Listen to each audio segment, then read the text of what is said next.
back to Matchanomics. I'm Megami, and as always, I'm here with Toru Nanami, the fifth generation CEO of Hamasa-en, a tea company with more than 160 years of history. Today, we're focusing on a very real and pressing issue in the tea world, the global matcha shortage. I hear that there's a real sustainability issue. You may have seen the headlines or even noticed in stores, but what's really going on behind the scenes? Toru, thanks for joining again. Thank you, Megami. Matcha shortage is a topic that affects not only the farmers, but the manufacturers like us, but also matcha lovers all over the world. It's an issue that's growing fast, and we need to talk about it. So let's start with what consumers are seeing.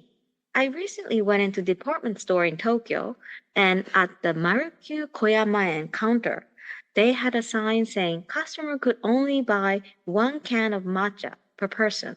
That really surprised me. Yes, that's becoming more common, even among traditional and high-end producers. The demand for high-quality matcha has surged over the past few years, especially post-COVID.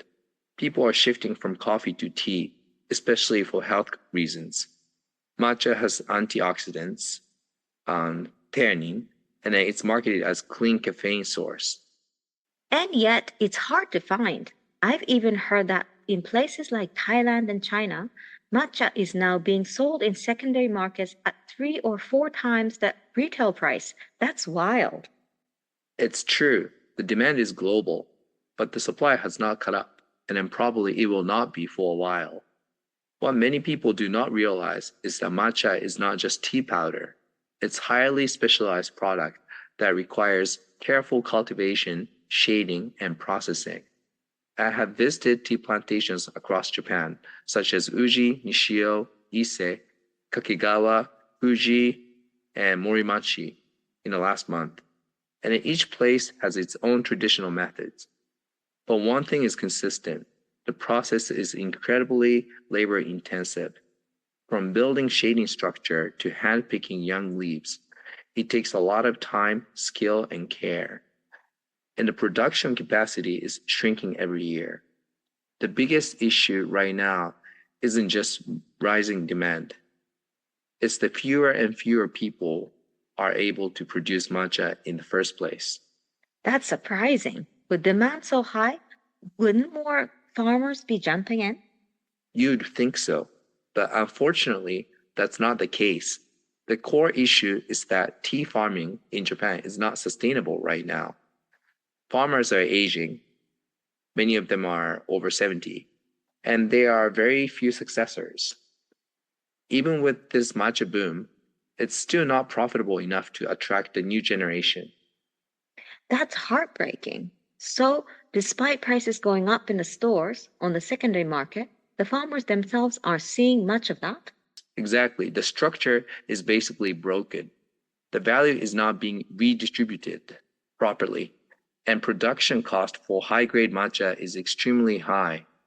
There's shading, hand-picking, careful steaming, and then stone grinding.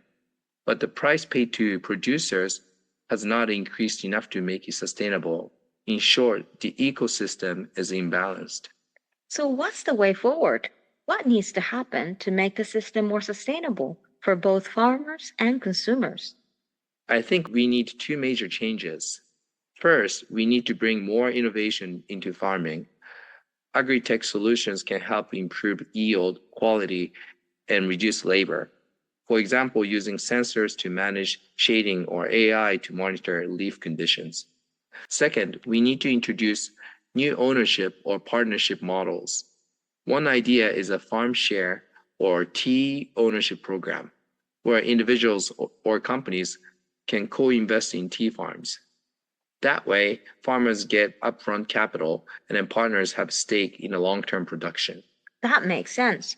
A more direct connection between the consumer and the producer, kind of like farm to cup. Exactly. And transparency is key. If consumers understand the effort behind a tin of matcha and where their money is going, they're more likely to support sustainable options, even if it means paying a little more. This conversation has really opened my eyes. Matcha isn't just trendy, it's facing a real supply crisis. I hope more people become aware of what's happening behind the scenes and support the change that's needed. Same here. If we want to keep enjoying authentic, high quality matcha in the future, we need to invest in the people and systems that make it possible. It's time to rethink how we value tea. Thank you, Toru, and thank you to everyone listening to Matchanomics. We'll be back next time to explore another layer of the tea world. Until then, drink mindfully and think sustainably. See you next time. Hope you're enjoying the Matchanomics. Up next, we've got something special for you, a music tune called Matcha, an original track from the debut album of dynamic duo Mosaic. Seiya Matsushita and Megami blend jazz with the essence of Japanese tradition, using the power of music to spread a message of environmental harmony and social awareness, reflecting the deep respect for balance and mindfulness that is central to Japanese culture, often embodied in the spirit of wa, or harmony. Now sit back, relax, and let yourself be carried away by the soothing sound of matcha. Enjoy. 青い空と光に包まれ君は笑う初めて見た日も美味しそうに抹茶アイス食べてたねそよ風遊ぶ茶畑丘を君はかける春風にスカートなびかせながら左振り向いた緑輝く淡い恋の歌優しさと落ち着きが自然の恵み差し込む夕日ぬくもり感じ二人歌うこれから始まる甘美なストーリー今心弾ませ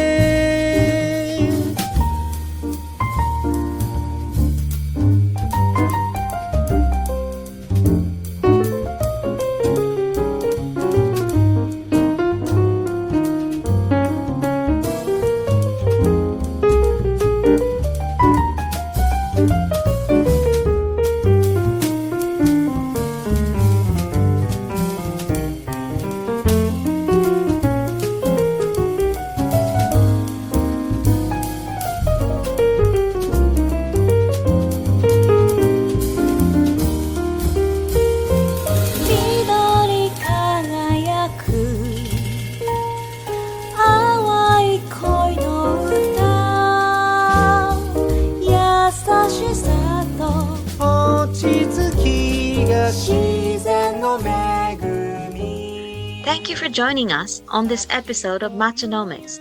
We hope today's episode gave you another perspective on the world of Japanese tea and sustainability. Whether you're sipping your matcha or exploring new ways to make a positive impact, we're grateful to have you on this journey with us. Don't forget, we'll be back with more insights and discussions a couple times a month. So make sure to subscribe and stay tuned for our next episode. Thanks again for listening, and until next time, enjoy your tea and take care.